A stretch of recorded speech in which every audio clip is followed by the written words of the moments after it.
Bill C-12 ਬਾਰੇ ਚਰਚਾ ਕਰਦੇ ਹਾਂ ਜੀ।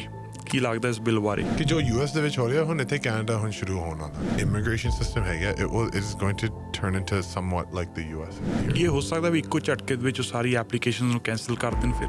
it's happened before why not ਕੁਝ ਐਪਲੀਕੇਸ਼ਨਸ ਦੇ ਲਈ 99 ਮੰਥਸ ਦਾ ਵੇਟਿੰਗ ਟਾਈਮ ਹੈ ਪ੍ਰੋਸੈਸਿੰਗ ਟਾਈਮ ਹੈ ਇਹ ਗੱਲ ਠੀਕ ਹੈ 99 ਮੰਥਸ ਕਰੰਟ ਇਮੀਗ੍ਰੇਸ਼ਨ ਤੇ ਸਿਟੀਜ਼ਨਸ਼ਿਪ ਦੇ ਮੰਤਰੀ ਨੇਗੇ ਉਹ ਚੇਂਜ ਹੋ ਸਕਦੇ ਨੇ ਰੇਡ ਕੀਤੀ ਗਈ ਸੀ CBSA ਆਫੀਸ਼ੀਅਲਸ ਵੱਲੋਂ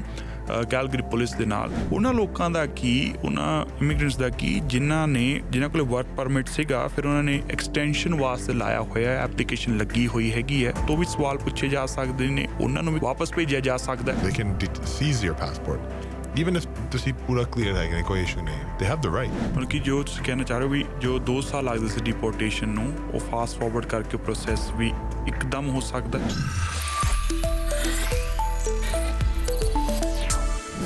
ਤੇ ਹੁਣ ਗੁੱਡ ਮਾਰਨਿੰਗ ਕੈਲਗਰੀ ਸ਼ੋਅ ਦੇ ਵਿੱਚ ਸ਼ਾਮਲ ਹੋ ਰਹੇ ਨੇ ਸਟੂਡੀਓ ਪਹੁੰਚ ਚੁੱਕੇ ਨੇਗੇ ਸ਼ੋਰੀ ਲਾਅ ਫਰਮ ਤੋਂ ਐਡਵੋਕੇਟ ਜਤਿਨ ਸ਼ੋਰੀ ਜੀ ਇਮੀਗ੍ਰੇਸ਼ਨ ਲਾਇਰ ਨੇ ਐਕਸਪਰਟ ਨੇ ਮਾਹਰ ਨੇ ਇਮੀਗ੍ਰੇਸ਼ਨ ਦੇ ਰਿਗਾਰਡਿੰਗ ਬਹੁਤ ਸਾਰੀਆਂ ਚਰਚਾਵਾਂ ਚੱਲ ਰਹੀਆਂ ਨੇ ਇਹਨਾਂ ਤੋਂ ਲੇਟੈਸਟ ਅਪਡੇਟਸ ਤੇ ਜਾਣਕਾਰੀ ਲੈਂਦੇ ਹਾਂ ਵੀ ਕੀ ਕੁਛ ਹੋਣ ਵਾਲਾ ਹੈ ਜੀ ਆਉਣ ਵਾਲੇ ਦਿਨਾਂ ਦੇ ਵਿੱਚ ਜਤਿਨ ਜੀ ਤੁਹਾਡਾ ਬਹੁਤ ਬਹੁਤ ਸਵਾਗਤ ਹੈ ਰੈਡ FM ਤੇ thanks Shub thank you for having me ਸਭ ਤੋਂ ਪਹਿਲਾਂ ਜਤਿਨ ਜੀ ਬਿੱਲ C-12 ਬਾਰੇ ਚਰਚਾ ਕਰਦੇ ਹਾਂ ਜੀ ਕੀ ਲੱਗਦਾ ਇਸ ਬਿੱਲ ਬਾਰੇ Bill C-12 well Bill C-12 ਇੱਕ technically speaking ਇੱਕ ਨਵਾਂ bill ਹੈਗਾ but actually the let's say original story Bill C-2 ਤੇ ਸ਼ੁਰੂ ਹੋਇਆ ਸੀ ਜੀ now I don't know ਕਿ ਜੋ audience ਹੈਗੇ ਨੇ ਉਹ ਜਾਣਦੇ ਨੇ ਕਿ ਪਿਛਲੇ 6 ਮਹੀਨੇ ਵਿੱਚ ਜਦੋਂ ਕਾਰਨੀ ਗਵਰਨਮੈਂਟ ਸ਼ੁਰੂ ਹੋਇਆ ਸੀ ਕਿ ਕਾਫੀ ਨਵੇਂ CBSA ਨੂੰ ਜੋ ਉਹਨਾਂ ਦਾ ਪਾਵਰਸ ਹੈਗੇ ਨੇ ਡਿਪੋਰਟੇਸ਼ਨ ਦੀ ਰੈਫਿਊਜੀ ਸਿਸਟਮ ਦੇ ਵਿੱਚ ਜਾਂ ਈਵਨ ਜਿੱਥੇ ਲੋਕਾਂ ਦਾ ਵਰਕ ਪਰਮਿਟ ਜਾਂ ਟੈਂਪਰੇਰੀ ਰੈਜ਼ੀਡੈਂਸ ਪਰਮਿਟਸ ਉਹ ਵਾਪਸ ਲੈ ਸਕਦੇ ਨੇ ਕਿ ਇੰਨੇ ਸਾਰੇ ਪਾਵਰਸ ਹੁਣ ਸਰਕਾਰ ਸੋਚ ਰਹੇ ਨੇ ਕਿ ਅਸੀਂ CBSA ਨੂੰ ਇਮੀਗ੍ਰੇਸ਼ਨ ਨੂੰ ਜ਼ਿਆਦਾ ਪਾਵਰਸ ਦੇਣਾ ਚਾਹੁੰਦੇ ਨੇ ਹੁਣ ਐਂਡ ਸੋ ਇਹ ਗੱਲ C-2 ਤੇ ਸ਼ੁਰੂ ਹੋਇਆ ਸੀ and because of politics I think ਉਹਨਾਂ ਨੇ Bill C-12 ਹੁਣ ਨਵਾਂ introduction ਕੀਤਾ ਸੀ Bill C-12 ਦੇ ਵਿੱਚ basically same ਗੱਲਾਂ ਹੁਣ ਚੱਲ ਰਹੇ ਨੇ at least as far as immigration is concerned and basically ਜੇ ਅਸੀਂ ਹੁਣ immigration ਜੋ ਵਕੀਲ ਇਸ ਗੱਲ ਤੇ ਕਾਫੀ ਹੁਣ ਰਿਵਿਊ ਕਰ ਰਹੇ ਨੇ policy advice ਦੇ ਰਹੇ ਨੇ Canadian Parliament ਦੇ ਵਿੱਚ ਹੁਣ witness testimony ਵੀ ਦੇ ਰਹੇ ਨੇ I think ਸਾਰਿਆਂ ਨੂੰ ਥੋੜ੍ਹਾ ਜਿਹਾ ਡਰ ਹੈ ਗਿਆ ਕਿ ਸਾਡਾ ਹੁਣ ਇਮੀਗ੍ਰੇਸ਼ਨ ਸਿਸਟਮ ਥੋੜ੍ਹਾ ਜਿਹਾ US ਦੇ ਵਿੱਚ ਜੋ ਅੱਜ ਕੱਲ੍ਹ ਚੱਲ ਰਿਹਾ ਆਈ ਐਮ ਸ਼ੋਰ ਮੈਨੀ ਪੀਪਲ ਇਹ ਗੱਲਾਂ ਦੇਖ ਰਹੇ ਨੇ ਜੀ ਕਿ ਜੋ US ਦੇ ਵਿੱਚ ਹੋ ਰਿਹਾ ਹੁਣ ਇੱਥੇ ਕੈਨੇਡਾ ਹੁਣ ਸ਼ੁਰੂ ਹੋਣ ਵਾਲਾ ਐਂਡ Bill C-12 is ਮੈਨੂੰ ਸਮਝ ਆਉਂਦੀ ਹੈ ਕਿ ਹੁਣ ਇਮੀਗ੍ਰੇਸ਼ਨ ਦਾ ਜੋ ਹਾਲਤ ਹੈਗਾ ਜੋ ਅੱਜ ਦਾ ਹਾਲਤ ਹੈਗਾ ਕਿ ਉਹਦਾ ਕੋਈ ਸੋਲੂਸ਼ਨ ਹੋਣਾ ਚਾਹੀਦਾ ਕਾਫੀ ਲੋਕ ਹੁਣ ਹੈਗੇ ਨੇ ਕਾਫੀ ਬੈਕਲੌਗਸ ਚੱਲ ਰਹੇ I know ਅਸੀਂ ਪ੍ਰੋਸੈਸਿੰਗ ਟਾਈਮਸ ਦੀ ਗੱਲ ਵੀ ਕਰਨਾ so I won't say too much now but ਮੈਨੂੰ ਸਮਝ ਆ ਕਿ ਕੋਈ ਸੋਲੂਸ਼ਨ ਹੋਣਾ ਚਾਹੀਦਾ what it seems like at least to me ਹੁਣ ਅੱਜ ਦਾ ਸਰਕਾਰ ਪਿਛਲੇ ਵਾਰ ਜੋ 2012 ਦੇ ਵਿੱਚ ਹੋਇਆ ਸੀ I think 14 ਦੇ ਵਿੱਚ ਜਾਂ 16 ਦੇ ਵਿੱਚ ਵੀ ਇਹ ਗੱਲ ਹੋਇਆ ਸੀ ਜਿੱਥੇ ਇਮੀਗ੍ਰੇਸ਼ਨ ਡਿਪਾਰਟਮੈਂਟ ਨੂੰ ਕਾਫੀ ਪਾਵਰਸ ਮਿਲਿਆ ਸੀ ਐਂਡ ਉਹਨਾਂ ਨੇ ਬੇਸਿਕਲੀ ਪੂਰਾ ਇੱਕ ਪਾਸੇ ਸਟਰੀਮਸ ਬੰਦ ਕਰਵਾਇਆ ਸੀ ਜਾਂ ਉਹਨਾਂ ਨੇ ਇਹ ਫੈਸਲਾ ਬਣਾਇਆ ਸੀ ਕਿ ਅਸੀਂ ਸਪੈਸੀਫਿਕ ਸਟਰੀਮਸ ਦੇ ਵਿੱਚ ਅੱਗੇ ਹੋਰ ਐਪਲੀਕੇਸ਼ਨਸ ਨਹੀਂ ਲੈਣ ਨੂੰ ਤਿਆਰ ਹੈਗੇ ਨੇ ਜਾਂ ਅਸੀਂ ਪ੍ਰੋਸੈਸ ਵੀ ਨਹੀਂ ਕਰਾਂਗੇ and at the same time again deportation ਦਾ ਗੱਲਾਂ ਕਾਫੀ ਹੁਣ ਇਨਵੈਸਟਮੈਂਟ ਵੀ ਉਹਨਾਂ ਨੂੰ ਮਿਲ ਰਿਹਾ so it seems like the stage is being set ਕਿ ਸਾਡਾ ਜੋ immigration system ਹੈਗਾ it is going to turn into somewhat like the USA ਜੀ ਜਿਵੇਂ ਤੁਸੀਂ ਗੱਲ ਕਹੀ ਇੱਥੋਂ ਹੀ ਅਗਲਾ ਸਵਾਲ ਨਿਕਲ ਕੇ ਆਉਂਦਾ ਵੀ ਬਹੁਤ ਸਾਰੇ ਲੋਕਾਂ ਦੇ ਮਨਾਂ ਦੇ ਵਿੱਚ ਹੁਣ ਇਹ ਫੀਅਰ ਹੈ ਜਿਹਨਾਂ ਫਾਈਲਾਂ ਲਾਈਆਂ ਹੋਈਆਂ ਨੇ ਕੁਝ ਵੇਟ ਕਰ ਰਹੇ ਨੇ ਐਕਸਪੈਕਟ ਕਰ ਰਹੇ ਨੇ ਕੋਈ ਰਿਸਪੌਂਸ ਆਊਗਾ ਕਿ ਬੈਕਲੌਗ ਬਹੁਤ ਹੋ ਗਿਆ ਹੈ ਨਾ ਅਤੇ ਬਹੁਤ ਸਾਰੇ ਲੋਕਾਂ ਨੂੰ ਇਹ ਫੀਅਰ ਹੈ ਹੁਣ ਕਿ IRCC ਜੋ ਹੈ ਇੱਕੋ ਝਟਕੇ ਦੇ ਵਿੱਚ ਕਿ ਸਾਰੀਆਂ ਫਾਈਲਾਂ ਉਹ ਸਾਰੇ ਬੈਕਲੌਗ ਨੂੰ ਰੱਦ ਕਰ ਸਕਦੀ ਹੈ ਰਿਜੈਕਟ ਕਰ ਸਕਦੀ ਹੈਗੀ ਹੈ Well, let's look at it this way. I mean, ek passe backlogs chal rahe hain, duje passe immigration ne earlier is saal unhone announcements banaya si ki assi hun 3000 jobs nu kata rahe ne kam jo positions hai ne immigration de vich. Total there's maybe 13,000 13,000, so almost 1/3 positions oho hun kata rahe ne. So naturally backlog to bad jayega. ਉਹਦੇ ਵਿੱਚ ਜੋ ਅੱਜ ਦਾ ਹਾਲਤ ਹੈਗੀ ਆ man power ਤਾਂ ਹੈ ਨਹੀਂ ਆਰਟੀਫਿਸ਼ੀਅਲ ਇੰਟੈਲੀਜੈਂਸ ਹੁਣ ਇਹ ਇੰਟਰੋਡਿਊਸ ਕਰ ਰਹੇ ਨੇ ਐਂਡ ਇੱਕ ਪਾਸੇ ਸਪੈਸ਼ਲੀ ਟੈਂਪਰੇਰੀ ਰੈਜ਼ੀਡੈਂਟਸ ਦੁਨੀਆ ਦੇ ਵਿੱਚ ਪ੍ਰੋਸੈਸਿੰਗ ਟਾਈਮਸ for ਨਵੇਂ ਐਪਲੀਕੇਸ਼ਨਸ ਜੋ ਆ ਰਹੇ ਨੇ they are relatively quicker but at the same time refusal rates ਵੀ ਹੁਣ ਜ਼ਿਆਦਾ ਹੋ ਗਏ ਫੈਡਰਲ ਕੋਰਟ ਦੇ ਵਿੱਚ ਇੰਨੇ ਸਾਰੇ ਹਰ ਦਿਨ ਮੈਨੂੰ ਕਦੋਂ ਕਦੋਂ ਇੱਦਾਂ ਲੱਗਦਾ ਕਿ almost ਹਰ ਹਫਤੇ ਅਸੀਂ 2-3 ਫੈਡਰਲ ਕੋਰਟ ਦੇ ਵਿੱਚ ਜੁਡੀਸ਼ੀਅਲ ਰਿਵਿਊਜ਼ ਅਸੀਂ ਲਾਉਂਦੇ ਨੇ ਐਂਡ ਉਹ ਵੀ ਜਾਣ ਕੇ ਕਿ ਇਹ ਅੱਗੇ ਕੋਰਟ ਦੇ ਵਿੱਚ ਨਹੀਂ ਜਾਣਾ ਕਿ ਬੇਸਿਕਲੀ ਇਹਦਾ ਸੈਟਲਮੈਂਟ ਹੋ ਜਾਊਗਾ ਜੀ which is like a very messy situation to be in and I think is hafte khabar aaya si ke immigration hun not priority processing but basically unhone hun eh dikhata ki unhone priority ki hoga for the remainder of the year economic immigration jo express entry de vich hai ne jo PNP de vich hai ne jo shayad Atlantic immigration program de vich jo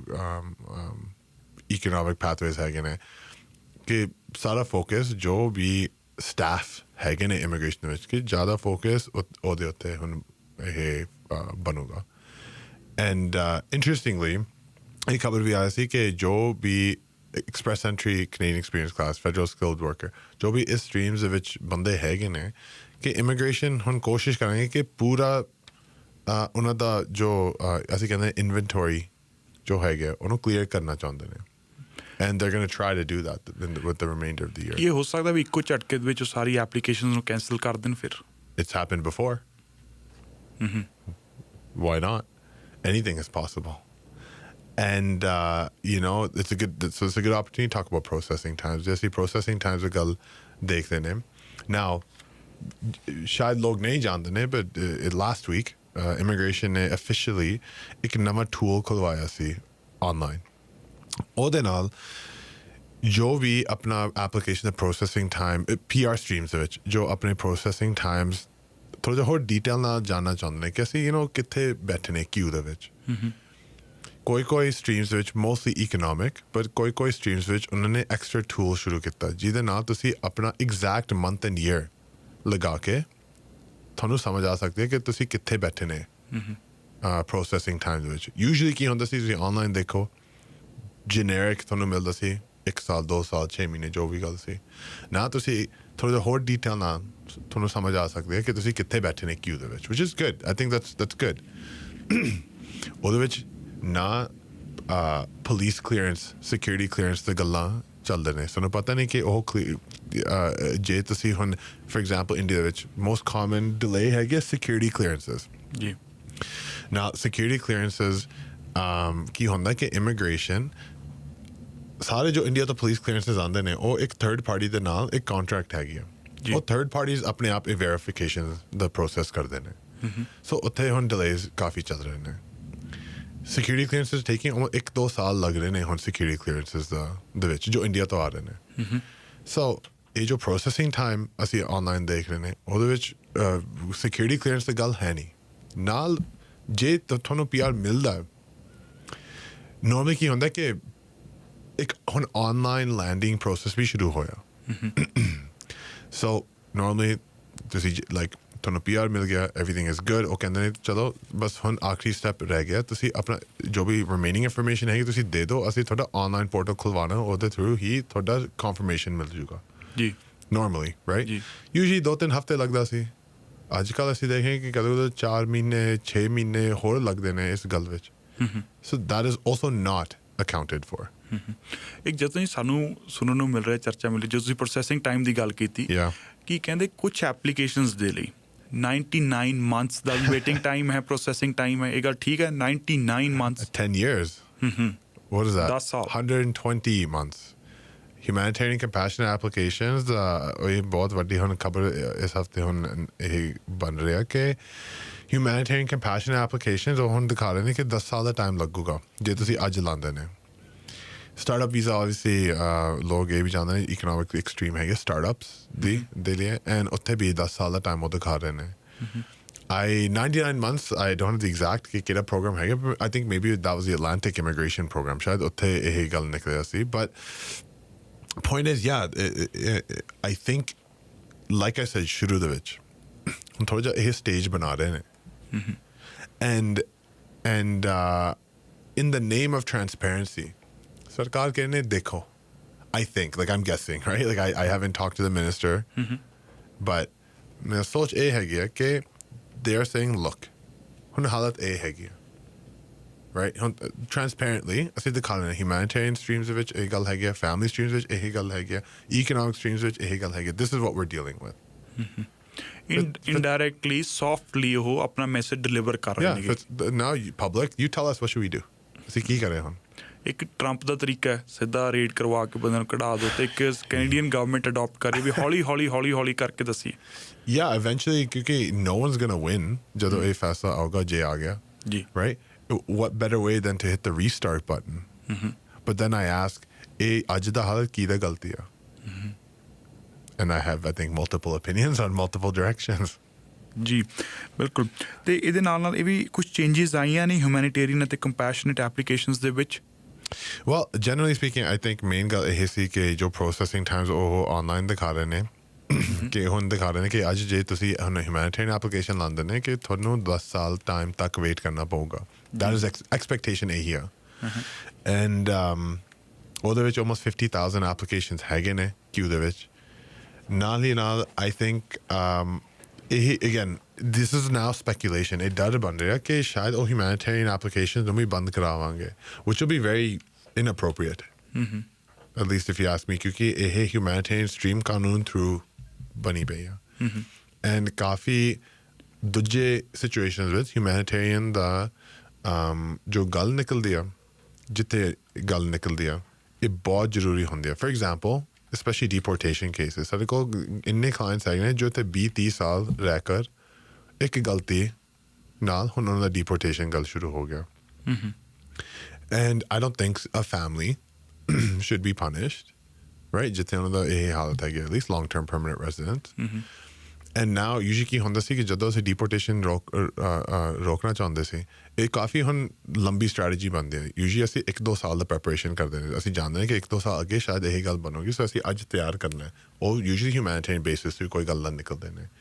now because of this waiting period ਜੋ ਉਹ online ਹੁਣ ਦਿਖਾ ਰਹੇ ਨੇ ਉਹ deportation ਰੋਕਣ ਦਾ ਜੋ normal avenue ਹੁੰਦਾ ਸੀ federal court through ਉੱਥੇ ਸਾਨੂੰ ਹੁਣ ਸ਼ੱਕ ਪੈ ਗਿਆ ਕਿਉਂਕਿ ਅਜੇ ਤੱਕ ਟੈਸਟ ਨਹੀਂ ਹੋਇਆ like I have colleagues Toronto ਦੇ ਵਿੱਚ Montreal ਦੇ ਵਿੱਚ ਜੋ ਇਹ ਸੇਮ ਕਾਈਂਡ ਆਫ ਸਿਚੁਏਸ਼ਨ ਵਿੱਚ ਹੁਣ ਲੜਾਈ ਕਰ ਰਹੇ ਨੇ ਫੈਡਰਲ ਕੋਰਟ ਦੇ ਵਿੱਚ ਉਹਨਾਂ ਦਾ ਹੋਣਾ ਇਸ ਹਫਤੇ ਨੈਕਸਟ ਹਫਤੇ so we are about to see ਕਿ ਫੈਡਰਲ ਕੋਰਟ ਦੇ ਵਿੱਚ ਉਹ ਜੱਜ ਜੋ ਹੈ ਉਹ ਕਿੱਦਾਂ ਇਹ ਗੱਲਾਂ ਨੂੰ ਮੰਨਾਂਗੇ ਹੁਣ humanitarian ਜੋ ਗੱਲਾਂ and I understand ਕਿ generally speaking ਜੋ population ਜੋ audience ਹੈਗੇ ਨੇ ਇੱਥੇ ਉਹ ਜਾਣਦੇ ਨੇ ਕਿ technical requirements ਕੀ ਹੁੰਦੇ ਨੇ ਜਾਂ ਉਹਨਾਂ ਨੂੰ ਪਤਾ ਕਿ general process ਵੀ ਕੀ ਹੁੰਦਾ but just understand ਜੇ ਤੁਸੀਂ ਹੁਣ long term permanent resident ਬਣ ਕੇ ਤੁਹਾਡਾ ਹੁਣ ਕੋਈ deportation ਦੀ ਗੱਲ ਸ਼ੁਰੂ ਹੋ ਗਿਆ right ਉਹ humanitarian ਰਾਸਤਾ ਜਿੱਥੇ ਸਾਡਾ ਸਾਨੂੰ ਜ਼ਿਆਦਾ strength ਮਿਲਦਾ ਸੀ ਹੁਣ ਉਹ ਵੀ ਨਿਕਲ ਗਿਆ ਉਹ ਵੀ ਵੀਕ ਹੋ ਰਿਹਾ like very weak and that is going to be a very big problem ਮਤਲਬ ਕਿ ਜੋ ਤੁਸੀਂ ਕਹਿਣਾ ਚਾਹ ਰਹੇ ਹੋ ਵੀ ਜੋ 2 ਸਾਲ ਲੱਗਦੇ ਸੀ deportation ਨੂੰ ਉਹ ਫਾਸਟ ਫਾਰਵਰਡ ਕਰਕੇ ਪ੍ਰੋਸੈਸ ਵੀ ਇੱਕਦਮ ਹੋ ਸਕਦਾ deportation 1 ਸਾਲ 2 ਮਹੀਨੇ it just depends ਕਿ ਤੁਸੀਂ deportation system ਦੇ ਵਿੱਚ ਕਦੋਂ ਵਕੀਲ ਨੂੰ ਹਾਇਰ ਕਰਦੇ ਨੇ ਕਿ ਕਿੰਨਾ ਟਾਈਮ ਲੱਗ ਸਕਦਾ that's the best way I can explain it ਕੋਈ ਬੰਦੇ ਹੁਣ at the very last line ਇੱਕ ਵਕੀਲ ਨੂੰ ਹਾਇਰ ਕਰਦੇ ਨੇ some people ਸ਼ੁਰੂ ਦੇ ਵਿੱਚ ਜਦੋਂ ਸਭ ਤੋਂ ਪਹਿਲਾਂ ਨੋਟਿਸ ਮਿਲਦੇ ਆ ਉਹਨਾਂ ਨੂੰ ਉਹ ਵਕੀਲ ਨੂੰ ਹਾਇਰ ਕਰਦੇ ਨੇ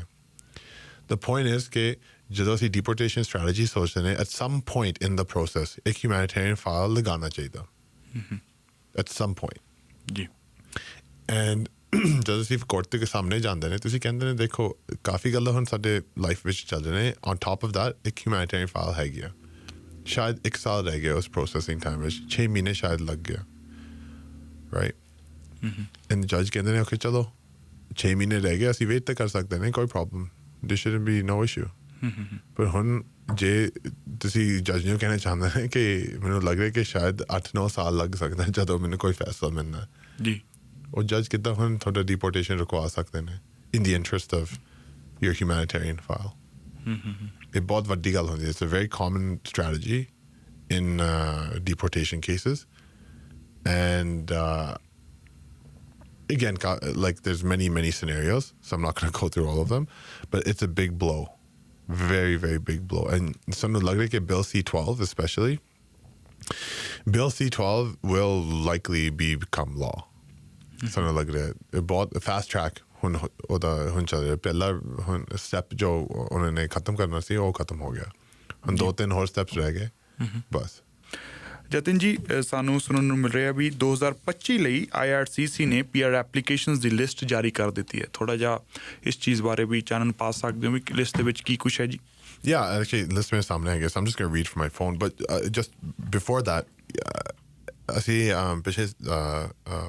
break ਤੋਂ ਪਹਿਲੇ ਅਸੀਂ ਗੱਲ ਕਰ ਰਹੇ ਸੀ ਕਿ ਹੁਣ immigration ਦੇ ਦਿਮਾਗ ਵਿੱਚ for the remainder of the year ਸੋਚ ਰਹੇ ਕਿ economic streams ਨੂੰ ਜਿੱਥੇ I think ਜਿੱਥੇ processing ਛੇਤੀ ਹੋ ਸਕਦਾ ਹੈ ਉਹ clear ਕਰਨਾ ਚਾਹੁੰਦੇ ਨੇ ਜੀ so ਜੇ ਅਸੀਂ express entry ਦੇਖ ਰਹੇ ਨੇ ਤਿੰਨੋਂ Canadian experience class federal skilled worker federal skilled trades ਉਹ ਜੋ ਵੀ inventory ਜੋ ਵੀ files ਹੁਣ ਹੈਗੇ ਨੇ on the streams ਵਿੱਚ ਉਹ ਕੋਸ਼ਿਸ਼ ਕਰਾਂਗੇ ਕਿ ਇਸ ਸਾਲ ਦੇ ਵਿੱਚ ਉਹ clear ਕਰਨਾ ਚਾਹੁੰਦੇ ਨੇ ਨਾਲ ਹੀ ਨਾਲ ਜਿੱਥੇ PNP applications ਹੈਗੇ ਨੇ PNP economic immigration but specifically ਜੋ PNP express entry ਹੈਗੇ ਨੇ so not just the general PNP so for example Alberta ਦੇ ਵਿੱਚ ਜੇ ਤੁਹਾਡਾ Alberta opportunity stream through ਤੁਹਾਡਾ nomination ਹੋਇਆ ਸੀ naturally ਤੁਸੀਂ eventually PNP stream through ਆਪਣਾ application ਲਾਇਆ ਸੀ for federal for immigration ਦੂਜੇ ਪਾਸੇ ਉਹ ਲੋਕ ਹੈਗੇ ਨੇ ਜਿਨ੍ਹਾਂ ਨੇ Alberta express entry through ਉਹਨਾਂ ਦਾ nomination ਮਿਲਿਆ ਸੀ so we're just talking about those people outside of Alberta, I mean, of course, Quebec ਦੇ ਵਿੱਚ 2-3 programs ਹੋਰ ਵੀ ਹੈਗੇ ਨੇ ਜੋ ਸਰਕਾਰ ਕਹਿੰਦੇ ਉਹ clear ਕਰਨਾ ਚਾਹੁੰਦੇ ਨੇ so according to at least news sources ਉਹ ਕਹਿੰਦੇ ਨੇ ਕਿ ਜੇ ਅਸੀਂ ਹੁਣ Canadian experience class ਦਾ ਕੀ ਕਹਿੰਦੇ ਨੇ ਜੋ applications ਹੈਗੇ ਨੇ streams ਦੇ ਵਿੱਚ right now processing ਵਾਸਤੇ ਉਹ ਕਹਿੰਦੇ ਸੇ almost 20,000 ਹਜੇ ਵੀ applications ਹੈਗੇ ਨੇ stream ਦੇ ਵਿੱਚ and ਉਹ ਪੂਰਾ ਜੋ 20,000 applicants ਹੈਗੇ ਨੇ ਉਹਨੂੰ clear ਕਰਨਾ ਚਾਹੁੰਦੇ ਨੇ which is interesting. The same as can be said about federal skilled worker, which is interesting because JSC is ਸਾਲ ਦਾ ਹੁਣ express entry selection draws ਜੋ ਹੋਏ ਸੀ ਜਿਵੇਂ ਉਹ review ਕਰਦੇ ਨੇ it seems like a main focus French ਇੱਕ ਪਾਸੇ French ਜੋ ਬੋਲਦੇ ਨੇ ਉੱਥੇ priority ਸੀ then ਦੂਜੇ ਪਾਸੇ ਜੋ in Canada ਹੁਣ ਕੰਮ ਕਰ ਰਹੇ ਨੇ mostly ਜੋ in Canada ਕੰਮ ਕਰ ਰਹੇ ਨੇ ਦੂਜੇ ਇੰਡਸਟਰੀਜ਼ ਦੇ ਵਿੱਚ ਕਿਉਂਕਿ ਉਹ ਵੀ ਇੰਡਸਟਰੀਜ਼ ਸਰਕਾਰ ਨੇ ਆਈਡੈਂਟੀਫਾਈ ਕੀਤਾ ਸੀ ਕਿ ਇਹ ਇੰਡਸਟਰੀਜ਼ ਨੂੰ ਅਸੀਂ ਪ੍ਰਾਇੋਰਟੀ ਬਣਾਉਣਾ ਚਾਹੁੰਦੇ ਨੇ otherwise and I can understand I think to a certain degree why ਕਿਉਂਕਿ usually ਇਹ ਜੋ applications ਹੁੰਦੇ ਨੇ economic stream this should be really simple right ਤੁਸੀਂ ਤੁਹਾਡਾ age ਕੀ ਆ ਉਮਰ ਕਿੰਨਾ ਤੁਹਾਡਾ English language abilities ਹੈਗੇ ਨੇ education background ਕੀ ਆ and then generally koi inadmissibility issues security clearance koi issue hai nahi okay theek hai kam da history hai thoda 1 saal de kam cut to cut right then it should be fine it should be pretty clear that okay 6 mahine vich eh khatam hona chahiye it's just a quick review check the boxes boom you move on right but again thoda pata nahi ki oh same bande nu kinna sheti PR card milna kinna sheti you know final decisions milna security clearances fir bhi ਉੱਥੇ ਵੀ ਇਹ ਗੱਲ ਰੋਕ ਸਕਦੀ ਆ so we'll see ਸ਼ਾਇਦ ਉਹਨਾਂ ਨੇ ਆਪਣੇ ਜੋ third parties ਨੂੰ ਸਮਝਾਇਆ and the thing is we don't know right like they're not explaining how they're going to do this but point is okay, it seems like for the end of 2025 a final push hoga for economic immigration and where are we're in October right so basically within the next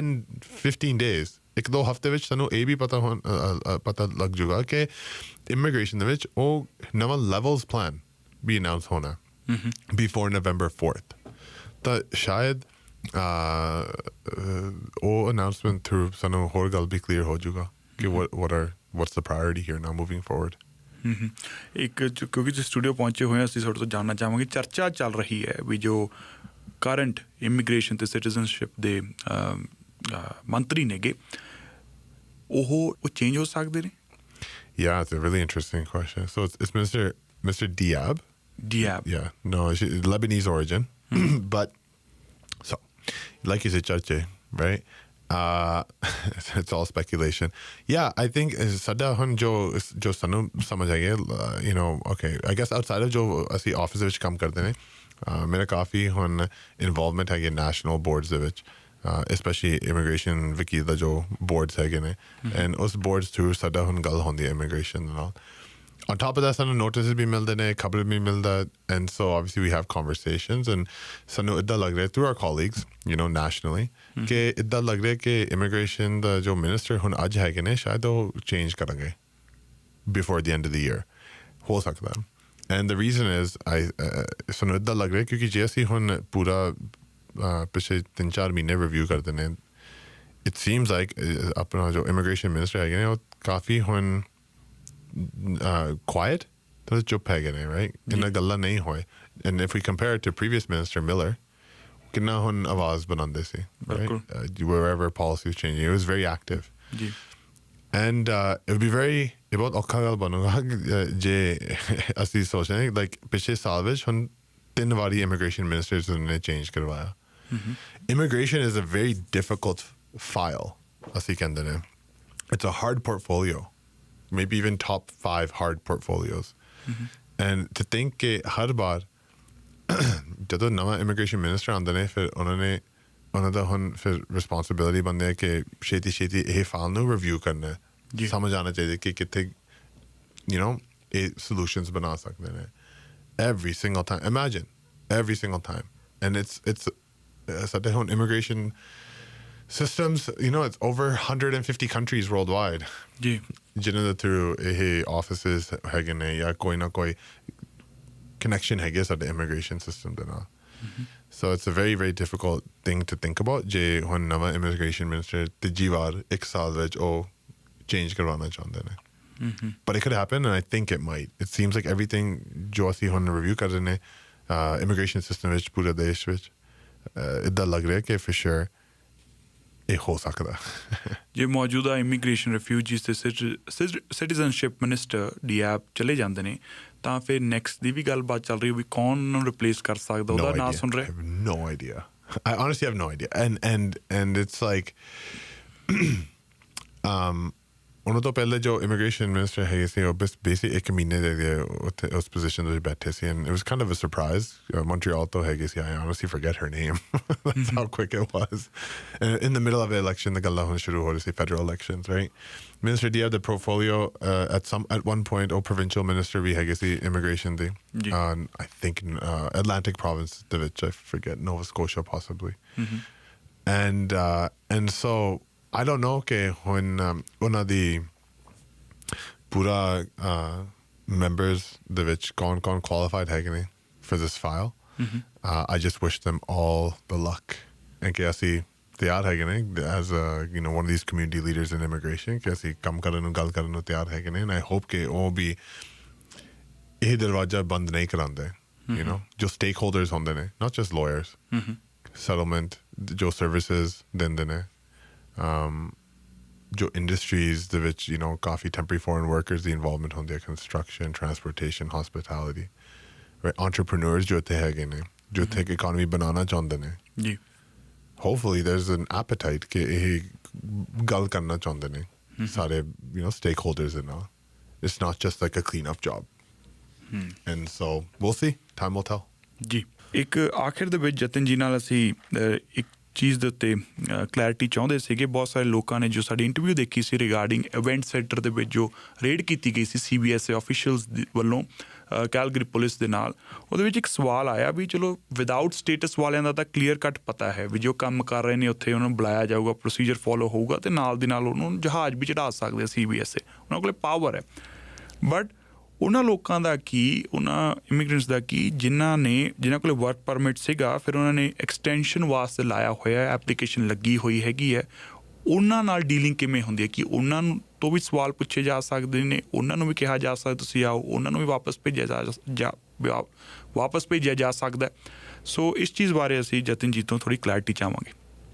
It's a really It's a really good question, Shub. And it's important that ਇਹ ਗੱਲ clear ਕਰਨਾ ਚਾਹੀਦਾ.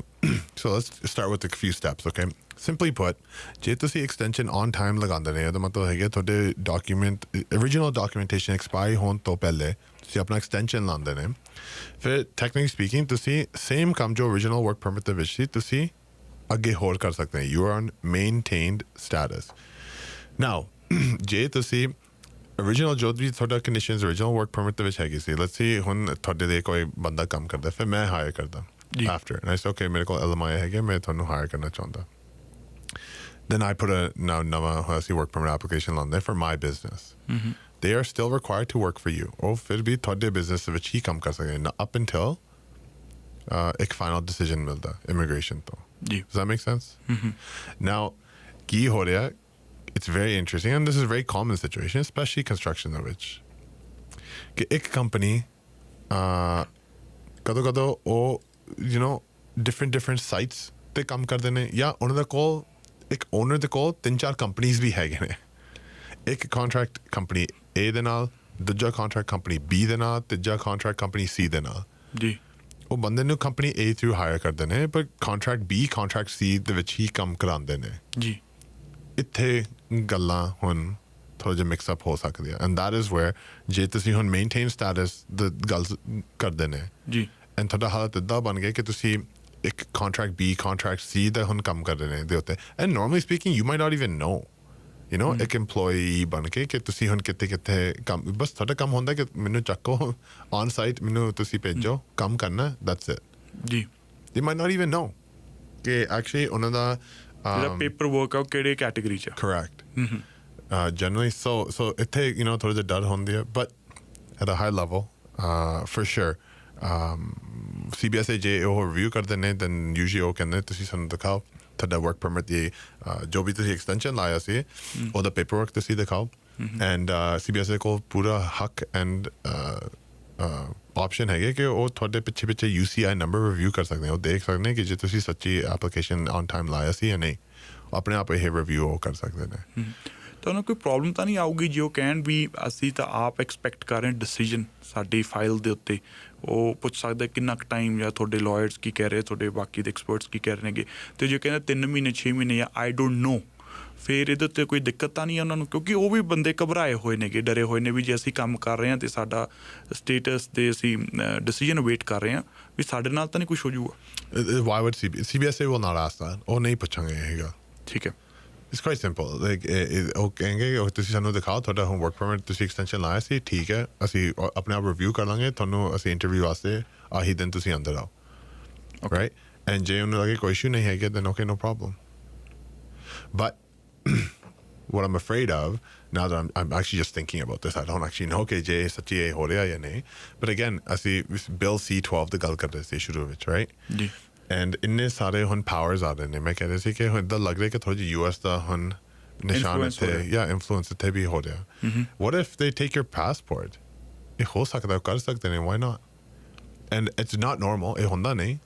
ਪਰ ਜੇ ਉਹਨਾਂ ਕੋਈ ਵੀ ਸ਼ੱਕ ਹੈਗੇ ਤੁਸੀਂ ਕੁਝ ਗਲਤ ਕਰ ਰਹੇ ਨੇ ਉਹ right away ਤੁਹਾਡਾ ਪਾਸਪੋਰਟ ਫੜ ਸਕਦੇ ਨੇ they can seize your passport even if ਤੁਸੀਂ ਪੂਰਾ ਕਲੀਅਰ ਹੈਗੇ ਨੇ ਕੋਈ ਇਸ਼ੂ ਨਹੀਂ ਆ they have the right ਕਿਉਂਕਿ ultimately ਇਹ ਪਾਸਪੋਰਟ ਇੱਕ ਬੰਦਾ ਦਾ ਪ੍ਰੋਪਰਟੀ ਨਹੀਂ ਬੰਦਾ ਉਹ ਸਰਕਾਰ ਦਾ ਪ੍ਰੋਪਰਟੀ ਹੁੰਦਾ ਜੀ ਠੀਕ ਹੈ and so CBSA is fully allowed to hold a passport ਜੇ ਉਹ ਕਰਨਾ ਚਾਹੁੰਦੇ ਨੇ but usually ਇੱਕ investigation through ਜਾਂ ਕੋਈ reason ਹੋਣਾ ਚਾਹੀਦਾ ਚਾਹੇ ਉਹ ਇੰਡੀਅਨ ਪਾਸਪੋਰਟ ਹੀ ਕਿਉਂ ਨਾ ਹੋਵੇ yeah Indian passport it can be American passport any passport even Canadian passports ਜੀ Jatin thank you so much ਤੁਸੀਂ ਟਾਈਮ ਕੱਢਿਆ ਸਟੂਡੀਓ ਆਏ ਸਾਡੇ ਲਿਸਨਰਸ ਦੇ ਜੋ ਡਾਊਟਸ ਹੁੰਦੇ ਨੇ ਫੀਅਰਸ ਹੁੰਦੇ ਨੇ ਤੁਸੀਂ ਐਡਰੈਸ ਕਰ ਦਿੰਦੇ ਹੋ thank you so much it's my pleasure thank you ਮਿਹਰਬਾਨੀ